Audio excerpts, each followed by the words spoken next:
मतलब अच्छा, ब्रेकअप क्यों हुआ ये तो पूछ सकते हैं? नहीं, 4-5 लड़कियों के साथ वो रिलेशनशिप में था हाँ। ये बात उन्हें पता लग गई थी और तो मेरी बहुत पिटाई हुई थी घर पे। ओह। ये पिटाई मेरी उस टाइम पे हुई थी। फिर भी नहीं मानी मैं। हम्म। मतलब मैं ढीठ थी बहुत। हम्म। मैं कभी ये नहीं बोलूँगी कि वो गलत इंसान है, नहीं, बहुत अच्छा इंसान है, बहुत लोगों के साथ बहुत अच्छा इंसान है और दिल का बहुत अच्छा है, काम काज में बहुत ऐसा हार्ड वर्किंग है, सोता नहीं है दिन में, मतलब बहुत अमेजिंग इंसान है, बट नॉट फॉर मी। उसके बाद भी चीज़ें आफ्टर इफेक्ट्स में चीज़ें हुई हैं कि कॉल करके लोगों को बोला गया है अच्छा, कि इसके साथ काम नहीं करना। हम मिले थे डोमिनोज में पीवीआर में, आपको अगर याद हो। याद है मुझे। अभी करंट बॉयफ्रेंड है कोई?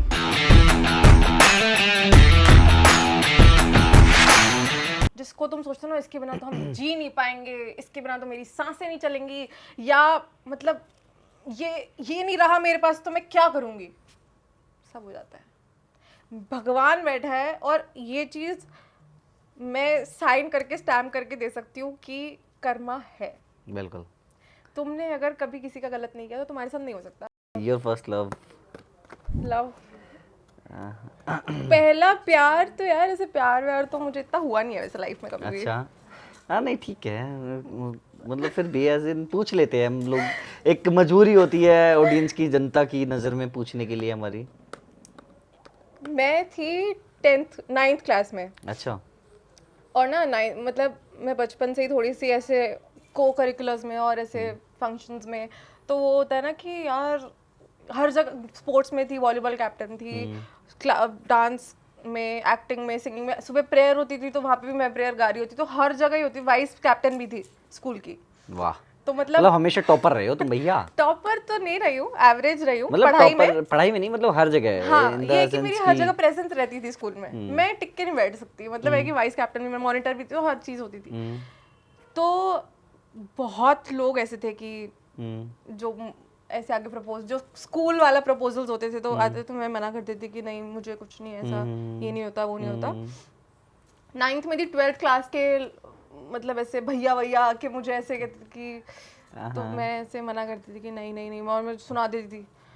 वो सुनाना जो शुरू हुआ है ना वो स्कूल से हुआ है। अच्छा, मतलब जब मुझे पता लगा ना यार कि ये लड़के चैन से जीने ही नहीं देंगे यार लाइफ में, मतलब ये तो यार अभी, मतलब मैं लोगों को बोलती अभी तुम पढ़ने आए हो यार, स्कूल में हो, तुम क्या कर रहे हो। हाँ 9th क्लास में देयर वाज दिस गाय, हाँ, मैं नाम नहीं लूंगी क्योंकि वो भी बहुत टॉक्सिक लड़का था अरे बाप रे। यार, मेरी जिंदगी, चलो ये तो क्या वो बहुत ही ऐसा लड़का था, तो वो ना ही वाज वेरी स्मार्ट, मतलब स्कूल की जितनी छोटी से छोटी, बड़ी से बड़ी लड़कियां सब उस पे ऐसे थी कि यार ये तो बहुत ही हैंडसम लड़का है। तो मुझे ये था कि ठीक है। तो एनुअल डे था, एनुअल डे के टाइम पे बहुत ऐसे प्रपोजल्स वगैरह होते थे। तो वो आया, उसने मुझे बोला कि आई लाइक यू ऐसे करके। तो मैंने बोला कि यहाँ नहीं, मुझे नहीं पता, मुझे आता ही नहीं था क्या बोलना है, तो मैंने कहा नहीं नहीं नहीं नहीं। 9th क्लास हो गई, 10th क्लास में कैसे ना कैसे करके उसने ना मुझे इतना लंबा लेटर लिखा। मतलब मैं रिसेस में खाना खाने के लिए हम बाहर नीचे जाते थे, ऊपर आई हूँ, बैग में ना मुझे एक बहुत बड़ा ऐसा लेटर दिखा। उस लेटर में उसने पूरा ऐसा लिखा हुआ है, I like you, I like, हाँ लव लेटर टाइप्स, कि मेरे को ये पसंद है आपके बारे में, ये पसंद है, तू मुझे बहुत पसंद है, ऐसे करके इतनी लंबा चौड़ा। ये कौन है? और उसके ऊपर मतलब नाम भी नहीं लिखा हुआ, कुछ नहीं लिखा हुआ। और मैं ऐसे पढ़ के मैंने ये क्या है, तो मैंने तो इसको ऐसे ही रख दिया। तो लास्ट पीरियड में मुझे ऐसे पता चलता है कि उसी लड़के ने लिखा है। तो स्कूल के बाहर उसने मुझे ऐसे ऐसे बोला कि देख मैं तुझे बहुत लाइक करता हूँ और ऐसे ऐसे। तो मैंने कहा चल ठीक है। तो वहां से मेरा स्कूल का ऐसा रिलेशनशिप शुरू हुआ। मम्मी पापा बहुत मारेंगे मुझे अरे ये तो आज हमें पता लग रहा है, ये भी हुआ था। ये राज की बात तो आज खुल के आ रही है। हाँ, लेकिन ये बात घर पे पता चल गई थी। हाँ, ये उन्हें, लेकिन ये नहीं पता शुरुआत कैसे हुई थी। ये बात उन्हें पता लग गई थी और तो मेरी बहुत पिटाई हुई थी घर पे। ये पिटाई मेरी उस टाइम पे हुई थी। फिर भी नहीं मानी मैं। मतलब मैं ढीठ थी बहुत।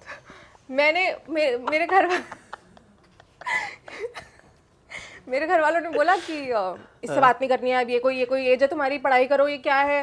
हाँ ठीक है मम्मी, ठीक है। अगले दिन गई, मैंने कहा मैं तुझसे बात नहीं करूंगी, तेरी वजह से मेरी बहुत डांट पड़ी है घर पे, तू मुझसे बात नहीं करेगा। सेम क्लास में थे।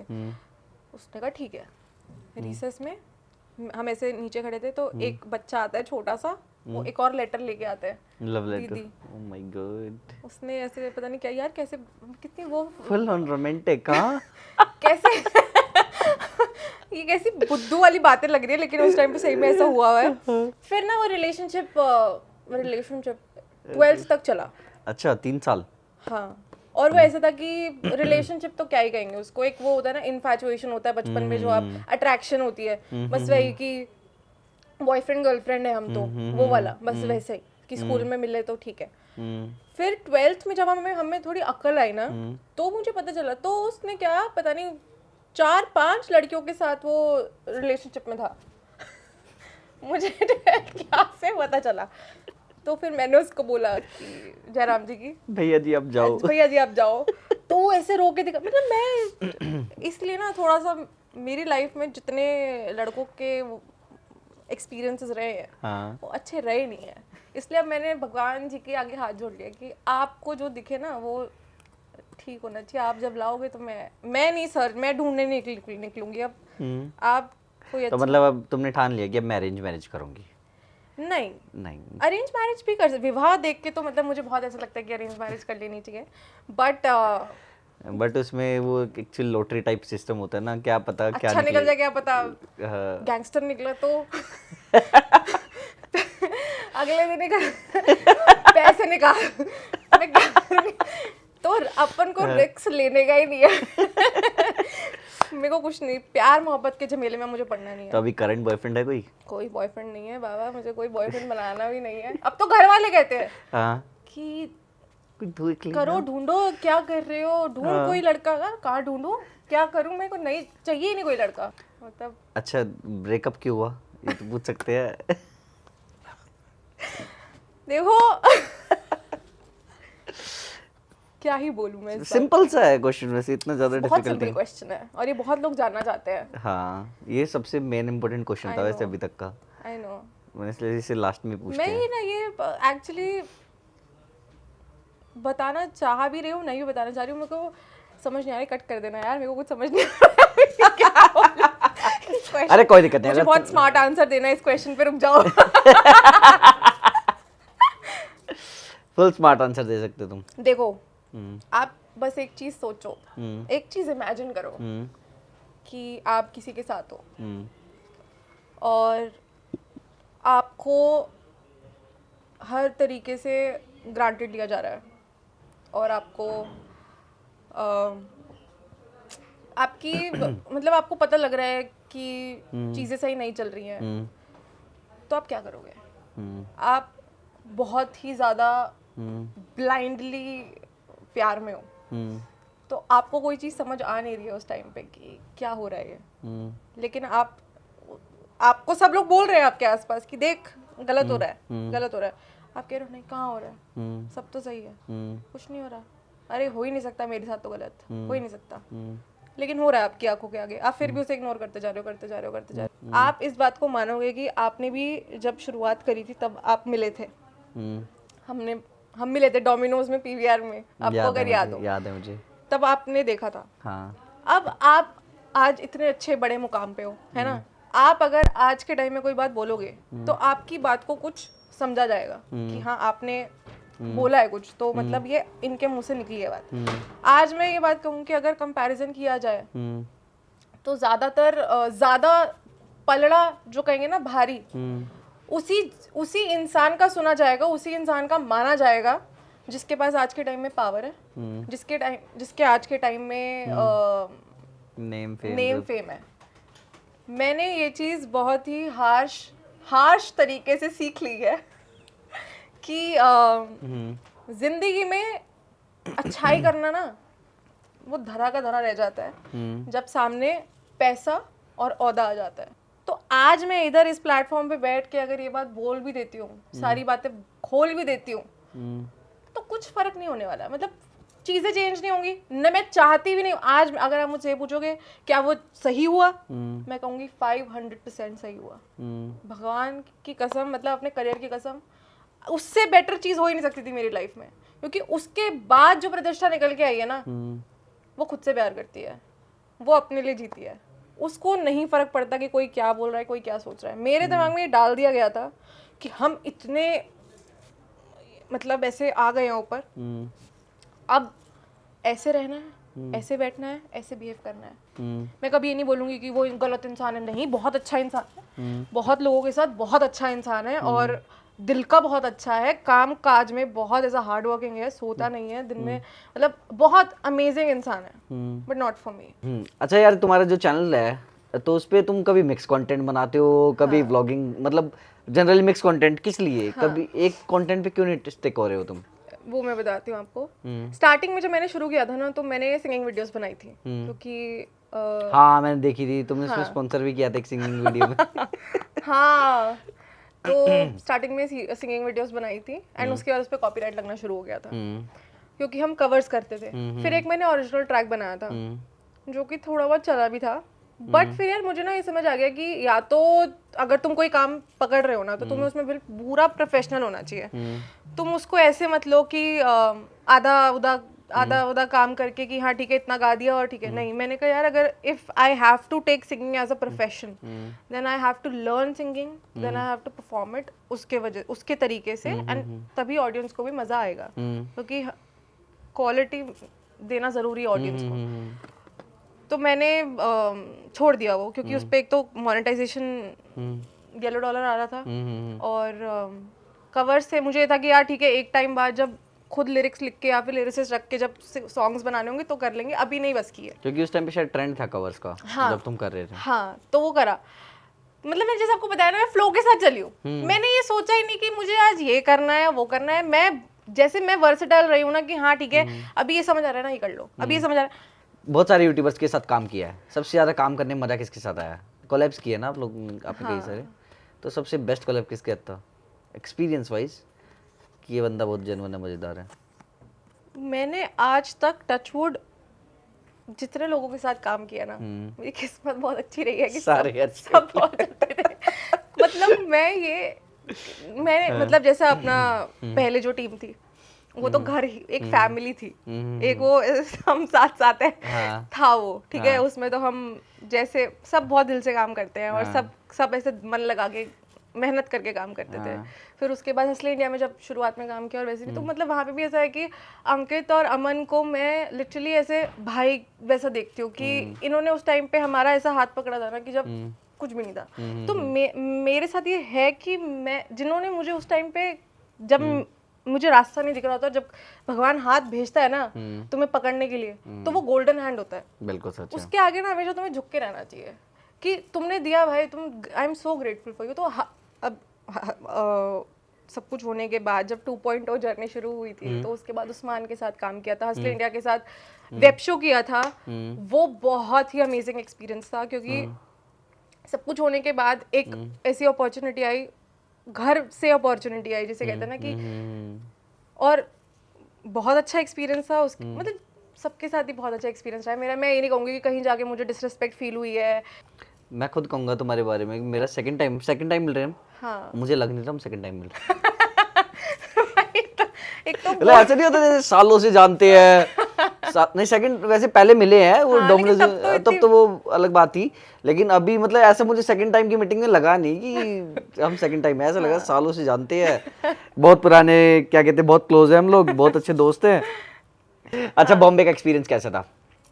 हाँ, सो बॉम्बे में गई थी 2022 में, 22 में दिसंबर में मैं गई। और बॉम्बे का भी ऐसा सीन था कि मेरी एक फ्रेंड रह रही थी ऑलरेडी बॉम्बे में, और वो 4 साल पहले गई हुई थी।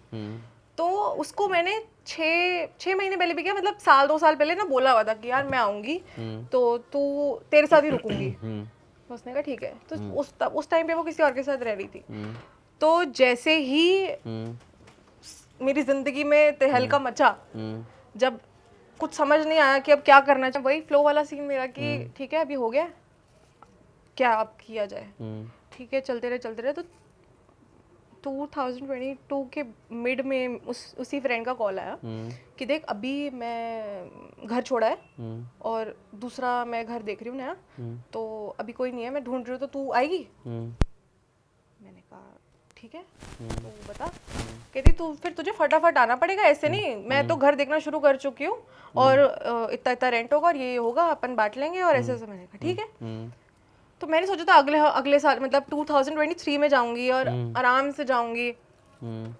भगवान ने क्या चाहा कि फटाफट 2-3 महीने में हुआ और मैं दिसंबर में बॉम्बे पहुंच गई। तो जब मैं पहुंची उधर तो आ गई, उसने, she has been very supportive, मतलब भगवान टच वुड कि मुझे ऐसी रूममेट फ्लैटमेट मिली कि जो लिसनर है और मैं स्पीकर और मैं बहुत बड़ बोली हूँ। आज मुंबई में आ गई हूँ, अनजान शहर, बचपन से आज तक घर से दूर नहीं रही हूँ। मम्मी सुबह उठते ही मम्मी की शक्ल चाहिए, पैम्पर्ड रही हूँ बचपन से बहुत, कि हमारी लड़की को जब ये बोला गया है घर से कि तू कुछ भी करा हम तेरे साथ खड़े हैं, तो आप सोचो किस लेवल की पैम्परिंग होगी कि मैं ऐसे रही हूँ। लेकिन उसके बाद भी जब छोड़ दिया गया मुझे कि जा तेरे को ये भी करना है ना, चल ये भी कर ले, कोई दिक्कत नहीं, तू कर ले, तू देख ले, तू दुनिया में सब देख ले।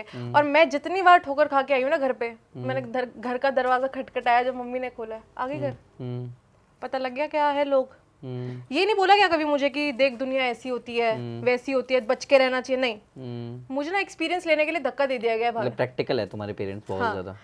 धक्का दे दिया गया है मुझे, खुद सीख के आओ, हम बताएंगे तो, क्योंकि मैं उन्हें पता है हमारी लड़की ऐसी है ही नहीं कि हम इन्हें इसे सिखाएंगे तो सीख जाएगी, ये ठोकर खा के ही सीखेगी। तो जितनी ठोकरें खाई हैं और मैं घर पे ऐसे ऐसे हाफते पहुंची हूँ तो पता लग गया इसको तो तू सच्चा दोस्त बोल रही थी, ये तो तेरा सच्चा दोस्त था, इसके लिए तो तू लड़ ली थी मेरे से। कहाँ है ये? कहाँ गए तेरे सारे दोस्त जिनको तूने घर पे डिनर करके बुलाया था? अभी 3 दिन पहले तेरे घर डिनर करके गए हैं इतने सारे लोग, कहाँ है वो? क्यों रो रही है तू अकेले? कहाँ गए? मतलब ये ऐसे आया मेरे दिमाग में कि भाई सही तो कह रहे हैं, क्या गलत कह रहे हैं? पेरेंट्स कभी गलत नहीं कहते, गलत नहीं कहते। मतलब ये बहुत बड़ी वो रही है स्ट्रेंथ की रहे साथ में। मुंबई भेजा, मुंबई जाके कुछ नहीं पता था, अपने आप चीजें आई, मैंने कुछ नहीं, मैंने कहा जीरो से शुरू करेंगे। मैंने ठान ली थी मुझे चाहिए नहीं एक रात में स्टार बनना ही नहीं मुझे, मैं कोई स्टार नहीं हूँ, मैं कोई प्रतिष्ठा शर्मा नहीं हूँ, मैंने कुछ काम नहीं करा, मैं जीरो हूँ, मुझे जीरो रहना है, जीरो से शुरू करना है। मेरा ये खुद का वो था मैनिफेस्टेशन कि मुझे नहीं चाहिए कि मुझे फेवर मिले, नहीं जो मुझे मत फेवर दो। मैं एकदम जिसे कहते हैं ना बीच बाजार में जाके खड़े हो जाना कि चलो काम दो भैया, मुझे काम चाहिए। मैं वहाँ पे आराम नगर है जहाँ पे ऑडिशंस वगैरह होते हैं, तो आप मानोगे नहीं इतना ऐसा होता था कि वहाँ पे जा रहे हैं और मैं जाके वहाँ पे ऐसे जैसे ये भगवान की दया से कि मुझे कभी लाइन में नहीं लगना पड़ा, मैं जाती थी और वॉक इन मेरा इंट्रोडक्शन हो जाता था। तो कई बार ऐसा हुआ है कि लोग पहचान जाते थे, आप तो वीडियो बनाते हो ना, आप प्रतिष्ठा हो, आप तो वही प्रतिष्ठा हो। हाँ जी।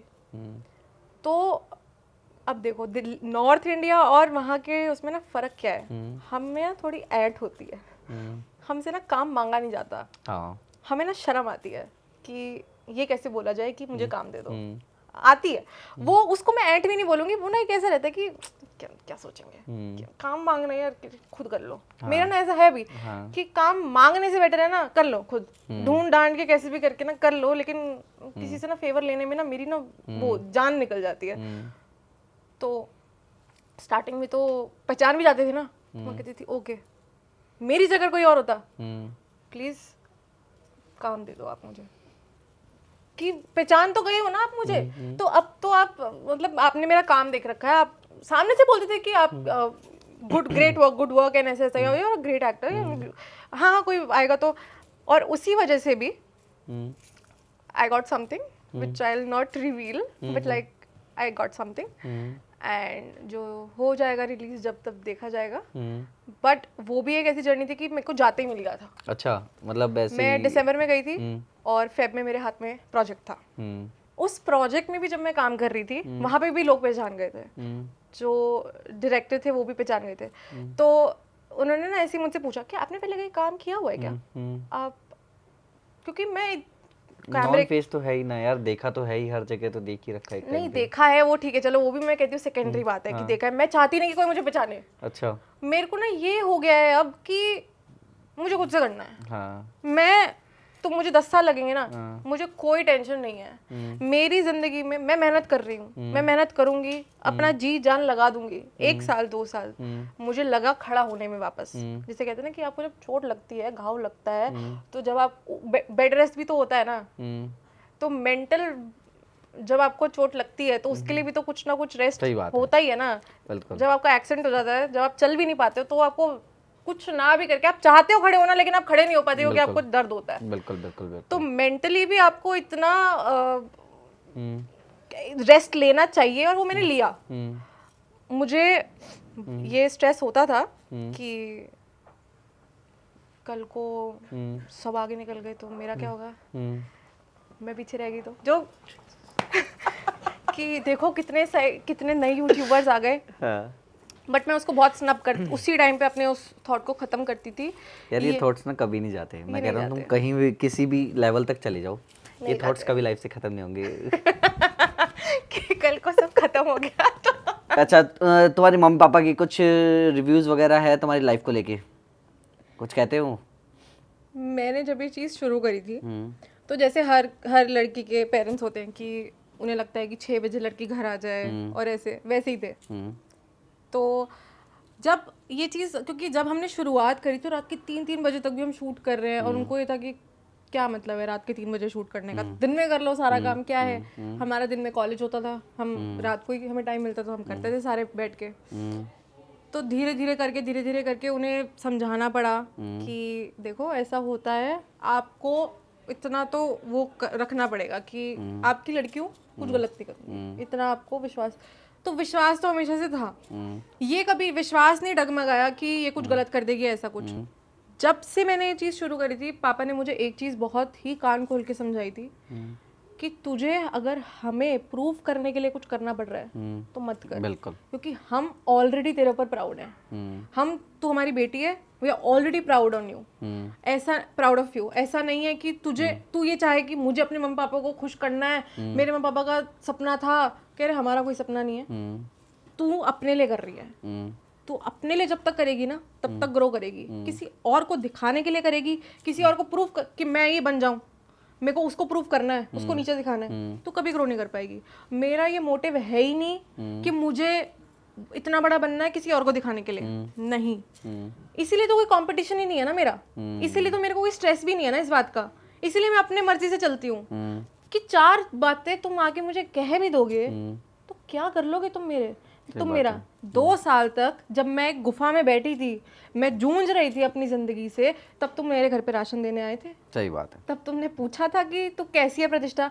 अरे मतलब मैं कहती हूँ कि पूछ तो लो जब एक, और अब पता है ये तो बोलने की बात है, लेकिन अब मुझे कोई चाहिए भी नहीं।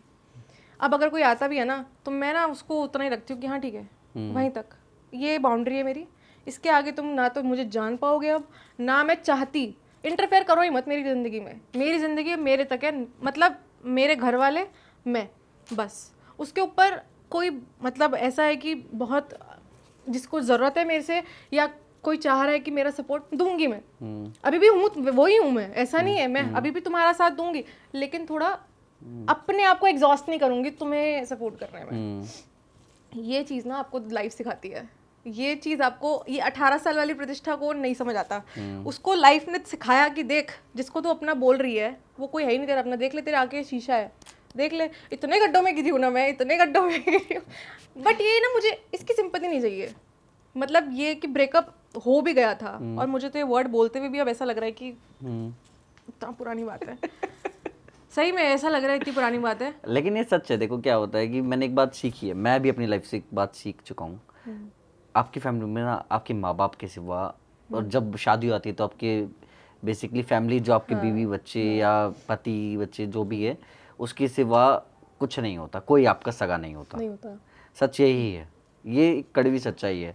बाकी सब आपके दोस्त वगैरह सब आपके लिए ना किसी पर्पस से ही होते हैं। एक आधे अच्छे दोस्त मिल जाते हैं, नो डाउट, लेकिन वो किस्मत वालों को मिलते हैं, वरना मोस्टली सबका एक ही पर्पस होता है कि कुछ ना कुछ, सबका कुछ मोटिव ही होता है। आपस में, आप उनकी हेल्प कर रहे हो तो वो आपकी हेल्प कर रहे हैं, और जरूरी नहीं है कि बदले में वो करे भी नहीं करे, लेकिन सबका आपस में कुछ मोटिव ही होता है। राइट। तो मैं यहाँ पे इस वीडियो को ख़त्म करना चाहूँगा क्योंकि हमने बहुत कुछ पूछ लिया। वैसे मोस्टली मैं सब कुछ पूछ ही चुका हूँ तुम्हारी लाइफ के बारे में, बाकी तो ठीक है यार, इतना भी मत जानो गाइस मेरे बारे में अब। तो गाइज अगर ये वीडियो अच्छी लगी तो प्लीज़ इसको लाइक करना और कमेंट करना कि प्रतिष्ठा के साथ मतलब कौन सा पार्ट आपको अच्छा लगा, और इस वीडियो को शेयर, सब्सक्राइब और जो भी करना है वो सब कर जरूर दीजिए। करना गाइस, सब्सक्राइब करना चैनल को एंड वीडियो को जरूर देखना। इस वीडियो में एक्चुअली मैंने इतने टाइम बाद अपने दिल की बहुत बातें ऐसी बोली हैं जो मैंने कहीं नहीं बोली है, एंड ये सही में इन्होंने मुझे इतना कंफर्टेबल फील कराया है तो मैं बोल पाई हूँ, नहीं तो मैं ऐसे हर किसी के आगे ऐसे नहीं बोल पाती हूँ। Thank you thank guys, you. Thank you to me as well. Bye bye, see you guys. Bye guys.